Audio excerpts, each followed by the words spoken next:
Olá, muito boa noite para todo mundo. Nos fundos de linha e nas bocas de sertão, no Espigão e na Chapada, o povo já está com a televisão ligada, esperando a entrada da comitiva estradeira do Terra Viva DBO na TV, que já vem fazendo a saudação e anunciando o começo de mais uma função novidadeira, que se principia agora com a apresentação da prosa brideira do dia.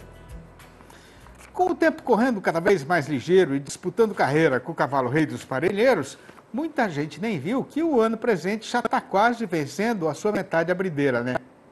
Pois então a hora agora é boa para ajuntar os companheiros e companheiras boiadeiros numa roda de prosa e assuntar qual é a situação atual dos Estados Unidos, que hoje é o principal concorrente do Brasil no mercado internacional de carne bovina. A este respeito, o caso que está sendo passado é que, de acordo com os números recentemente divulgados pelo tal do USDA, que vem a ser o equivalente lá no governo deles ao nosso Ministério da Agricultura, o rebanho norte-americano está diminuindo de tamanho, a oferta de carne está encurtando, o preço do produto ao consumidor está subindo e a margem de comercialização do frigorífico está se estreitando. Do mesmo jeito que está acontecendo aqui no nosso próprio terreiro, a primeira parte da explicação para o rumo que foi tomado pelo carretão lá no Gigante Nortista é a forte alta no custo de produção do pecuarista, especialmente na alimentação do gado. E repare bem, o amigo fazendeiro brasileiro, que isso é ainda mais complicado para eles, considerando que lá a maior parte da boiada entregue na indústria é terminada no confinamento. Mas como se isso já não fosse perrengue suficiente, o clima também está fazendo traição por os herdeiros dos velhos cowboys, né? Que estão enfrentando uma grave estiagem fora da época normal, o que acabou com as pastagens na região oeste do país. Aí, por conta dessa consumição e para diminuir o prejuízo, teve muito criador que foi obrigado a aumentar a quantidade de animais tratados no coxo e a vender antes do prazo que estava planejado.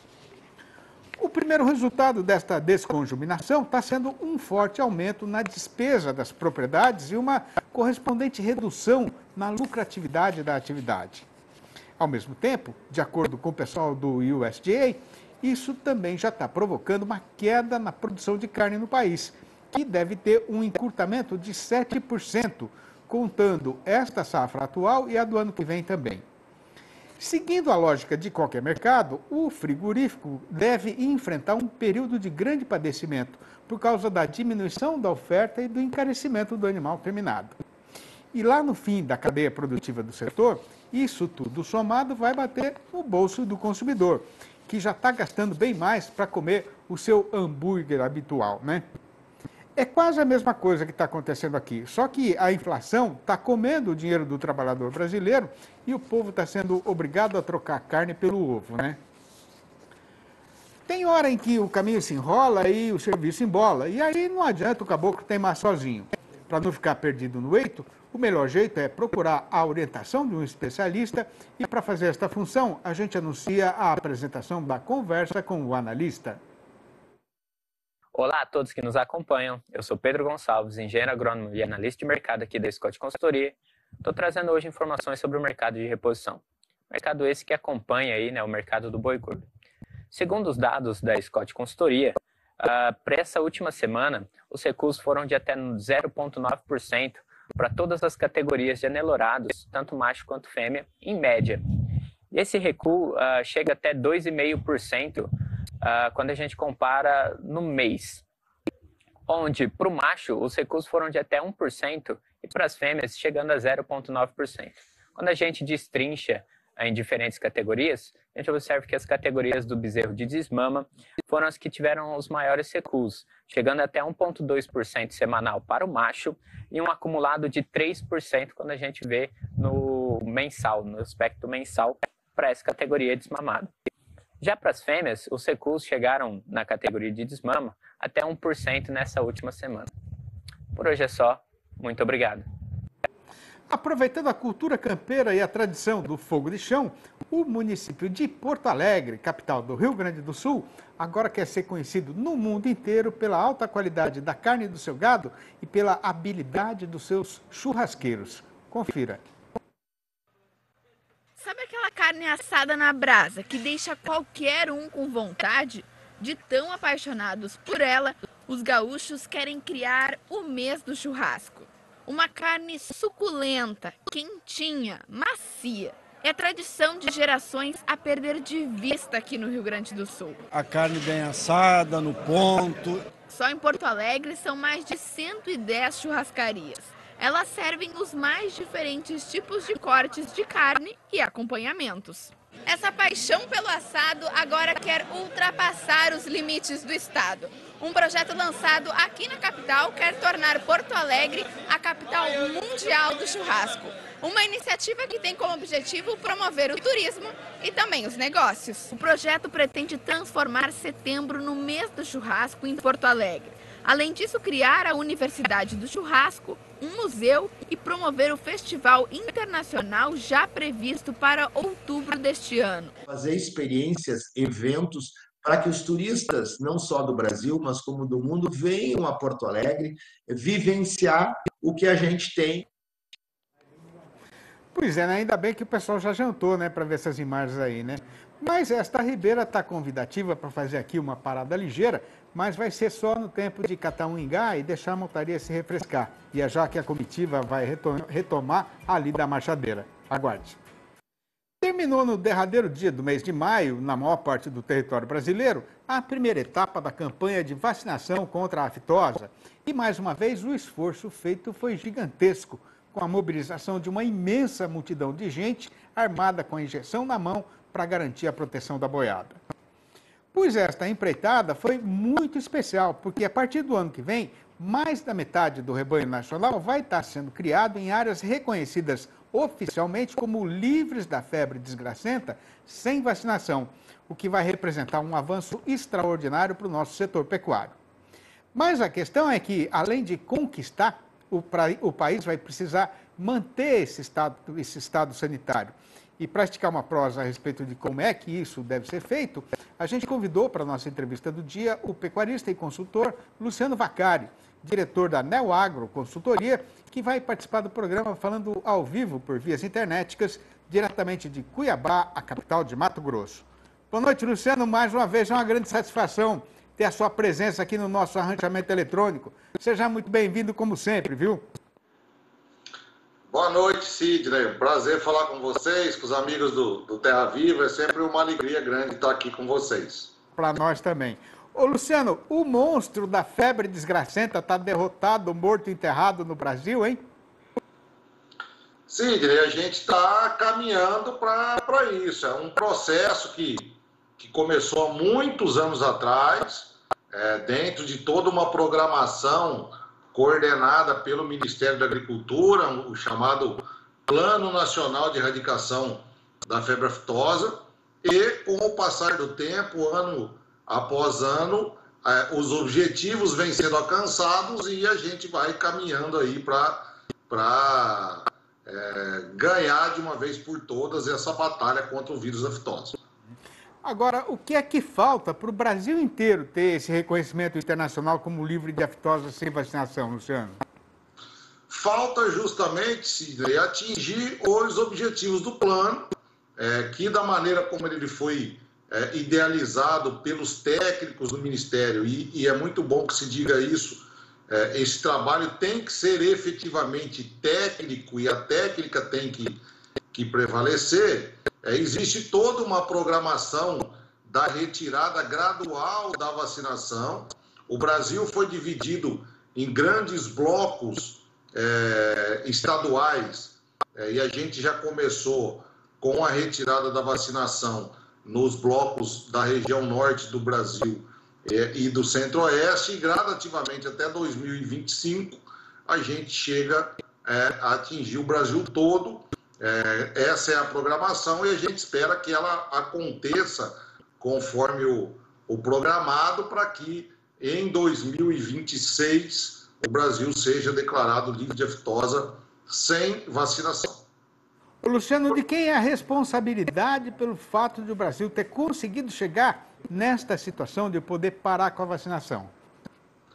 Sidney, eu acho que isso é uma conquista de um monte de gente. É uma conquista do Brasil, dos técnicos do Ministério da Agricultura, que são os coordenadores de todo esse processo. É uma conquista do Serviço de Defesa e Vigilância Nacional, das superintendências estaduais, enfim, dos órgãos de defesa estaduais. E, é óbvio, é uma conquista do produtor rural, é o pecuarista brasileiro, o ator que compra as vacinas, que fecha os animais, que passam os dias dos períodos de vacinação manejando esses animais e aplicando as vacinas, enfim. São vários atores que contribuíram e vêm contribuindo para atingir esse objetivo aí que é tão sonhado por todos, desde a indústria frigorífica brasileira até os produtores. Agora, nas regiões que já estão liberadas da injeção, por que é que o fazendeiro pode parar de vacinar sem ter medo do que vai acontecer daqui para frente? Porque as decisões, como eu disse agora há pouco, elas têm se baseado na técnica. Eu sempre disse que a retirada da vacinação no Brasil deveria acontecer por merecimento. Ou seja, parabéns, setor produtivo brasileiro, vocês merecem a retirada da vacinação. E quando eu digo que merecem, é porque o trabalho foi muito bem executado até agora. É óbvio que a manutenção desse processo, todo o serviço de vigilância precisa continuar mobilizado para manutenção desses estados. Mas o objetivo até este momento, daqueles estados que tiveram a suspensão da vacinação, até aquele momento, tecnicamente foi satisfatório e o Ministério da Agricultura se sentiu confortável para se fazer essa retirada. Ô, Luciano, mas se a vacinação vai acabar mesmo, né, agora ou daqui a pouco, por que é que o pecuarista das outras regiões do Brasil não pode parar já também de aplicar a injeção? Por conta de todo o cronograma e da programação que foi feita. Assim, e o Brasil é um país continental, a gente não pode comparar o Brasil como algum país da Europa ou como um estado, ou olhar simplesmente um estado produtor. As dimensões aqui no Brasil são muito grandes. E a gente sabe das especificidades de cada estado e de cada região. A gente tem estados no Brasil onde o período de chuva é um, onde o período de chuva é outro, onde o manejo é de uma maneira, onde o manejo é de outra maneira. Então é até bastante positivo toda essa cautela, vamos dizer assim, na retirada e de se manter essa lógica da retirada por bloco, gradativamente, até para que dê tempo desses estados se programarem, equiparem os seus serviços de defesa, para que depois a gente não tenha aí uma surpresa desagradável. Ô, Luciano, a situação da aftosa nos países da nossa vizinhança não vai continuar sendo uma ameaça para o rebanho brasileiro? Sempre vai, Sidney, sempre vai. A gente vai conviver com isso. A gente teve recentemente um caso de aftosa aqui no Paraguai, bem na divisa com o Mato Grosso do Sul. Mas isso é uma coisa que a gente tem que encarar e conviver. Mas isso não significa que a gente não deva ser vigilante. A parte mais importante, o processo mais importante, depois que o Brasil atingir, conquistar o status de aftosa, o status de livre de aftosa sem vacinação, é a manutenção desses status. E essa manutenção passa prioritariamente pela equiparação e pela excelência dos serviços de defesa. E aí, quando a gente fala serviço de defesa, é de serviço de fiscalização e monitoramento das fronteiras mesmo. A gente precisa ter equipes muito bem qualificadas, treinadas e aparelhadas para poder fazer todo esse controle de trânsito, já que o Brasil todo será livre de aftosa sem vacinação. A gente precisa cuidar para que esse vírus não entre de algum país vizinho. Muito bom. Evidentemente que a gente vai continuar acompanhando todo o desenvolvimento desse plano, né, Luciano? e conforme as coisas forem acontecendo, conto com você para ajudar a gente a ir entendendo aí o que está, o rumo que o Carretão está tomando, né? Obrigado por mais essa sua participação aqui no nosso programa. Abração para você e um abraço para toda a turma aí de Mato Grosso. Até a próxima. Obrigado, Sidney. Até a próxima. É sempre um prazer falar com vocês. Boa noite. O prazer é nosso. Com o mato já capinado e enleirado na metade do terreno, apartado para depois ser plantado, o horário recomenda fazer logo um intervalo para merenda. E quando a gente voltar para tocar o serviço adiante, o que vai acontecer dentro de mais alguns instantes, o assunto que aqui será tratado é o caso que foi passado no mercado do boi gordo, que tem hoje a seguinte manchete anunciadeira. Ainda está muito longe a hora de fazer comemoração, até porque o carretão continua embicado na descida da ribanceira. Mas é verdade verdadeira mesmo que a nossa Praça Boiadeira pode estar começando a mudar de direção. O Terra Viva DBO na TV recomeça no prazo de 3 minutos e mais um tiquinho, aguarde. A invernada está seca, mas com trato reforçado no coxo, a boiada já está começando a ganhar bicho. E isso quer dizer que está na hora de pegar no serviço, de assuntar e destrinchar o que está sendo falado no mercado, para saber quanto é que está valendo o nosso gado.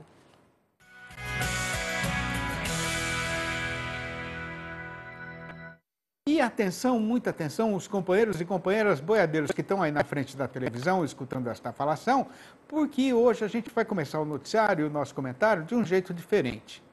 O que tem para ser contado é que, depois de passar estas semanas derradeiras largada e desembestada na descida da ribanceira, a nossa Praça Boiadeira ainda não fez o devorteio, como o que todo mundo queria e gostaria de ver, né? Mas, finalmente, deu uma primeira demonstração de que o vento pode estar finalmente mudando de direção. Logicamente que ninguém está falando aqui de uma revolução no rumo do carretão, que continua caindo, sim, só que agora numa toada bem mais compassada. Mas o amigo pecuarista que está mais acostumado com as artes do mercado nem precisa ser doutor especialista para saber qual é o significado do que foi acontecido. O caso é que, com o avançamento do calendário, naturalmente que a enchente de gado terminado no mercado pecuário nestes últimos dias, que nem foi tão grande assim, né, agora já está mais perto de chegar no fim. Pelo mesmo motivo do andamento do tempo, as fazendas que estavam descartando vaca parideira, por não ter mais tanto interesse na cria, também já venderam quase todo o estoque desse tipo de mercadoria, diminuindo um pouco a pressão baixista em cima da cotação. Por outro lado, com o mês estando ainda mal começado, o trabalhador brasileiro está recebendo agora os caraminguás do salário e, conforme é da sabedência da amiga fazendeira, tendo algum dinheiro na algibeira, o vivente vai se esforçar e levar para casa um pedaço de carne para ocupar aquele espaço que está vazio lá na geladeira. O resultado disso tudo foi que, sendo conhecedor do costume e do procedimento do consumidor, o distribuidor atacadista está cuidando de reforçar o estoque na Câmara Fria, contando já com a volta da freguesia, apesar ainda dos altos preços da mercadoria. Já a respeito do setor exportador, a notícia que por nós foi recolhida no EITA é de que, com o esperado fim da suspensão dos embarques de carne bovina de alguns dos frigoríficos fornecedores da China, também já aumentou a demanda pelo tipo de animal que está no padrão exigido pelos importadores lá do Gigante Oriental. Outra questão que deve ajudar na normalização do mercado é que a pandemia de Covid-19, que tinha provocado o fechamento de regiões muito importantes para a economia chinesa, como o Porto de Xangai, por exemplo, já está controlada e as atividades estão sendo retomadas, o que naturalmente deve fazer o consumo de carne voltar a aumentar. Juntando tudo, no balanço do dia da Scott Consultoria foram apuradas mudanças nas cotações em 8 das 32 regiões pesquisadas em todo o Brasil, sendo que a arroba caiu em 7 dessas praças, mas em uma delas o preço já subiu. Esta uma única e solitária que andou na direção contrária das outras foi Belo Horizonte, a capital das Minas Gerais, onde a vaca aumentou para R$ 248 a prazo e livre do Fundo Rural. Já no norte do estado, a queda foi geral, com o macho sendo rebaixado para R$ 266 e a fêmea para R$ 251. Na região sul, a vaca voltou para R$ 253. No sudeste de Mato Grosso, o macho piorou para R$ 268. No Espírito Santo, a fêmea recuou para R$ 256. No sul da Bahia, o dono do frigorífico não quer pagar pelo boi mais do que R$ 264 e pela vaca do que R$ 259. No oeste baiano, o fazendeiro está sendo obrigado a entregar a fêmea por R$ 256. E este mesmo preço de R$ 256 também é o que está sendo falado para a vaca no noroeste do Paraná. Já em Barretos e em Araçatuba, aqui no estado de São Paulo, o caso foi de estabilidade, com o boi parado no valor de R$ 292,50. Quando eu cheguei numa altura assim de gente, suficiente para montar, a madrinha Elvira mandou me chamar lá na Fazenda Oriente para me dar de presente uma bota caipira e uma eguia piquira, boa de boca e de andadura, já amansada de sela, para eu começar a treinar. Mesmo sendo um pouco mais que uma criança, na hora ganhei dela a confiança e por muitos anos, nas minhas andanças por este mundão do sertão, essa pequena valente foi minha melhor companheira na lida e fiel parceira na vida. Esta é mais uma das 800 trovinhas que eu escrevi nestes últimos anos, pensando em ajudar a preservar e divulgar a nossa verdadeira cultura sertaneja brasileira. Pois hoje todas elas estão publicadas na minha série Versinhos de Caipira, formada por 4 livros diferentes que continuam sendo lidos, recitados e comentados até nos mais distantes rincões do sertão brasileiro. E se o amigo e amiga, boiadeiros ou não, estão querendo saber como proceder para comprar um exemplar ou logo a coleção inteira, podem ligar diretamente para mim, no meu telefone particular, que é o 11 98 224 1807. 11 98 224 1807. Ou mandar um e-mail para sidneymascio@uol.com.br ou ainda achar meu nome lá no Facebook. E agradecendo a consideração dos companheiros do Brasil inteiro que ficaram até agora aí na frente da televisão, prestando atenção na nossa conversação, a comitiva anuncia o fim de mais esta apresentação, deixando já certo de voltar com Terra Viva DBO na TV, amanhã às 6h30 da manhã e às 7h25 da noite. Um abraço para todo mundo e até lá então.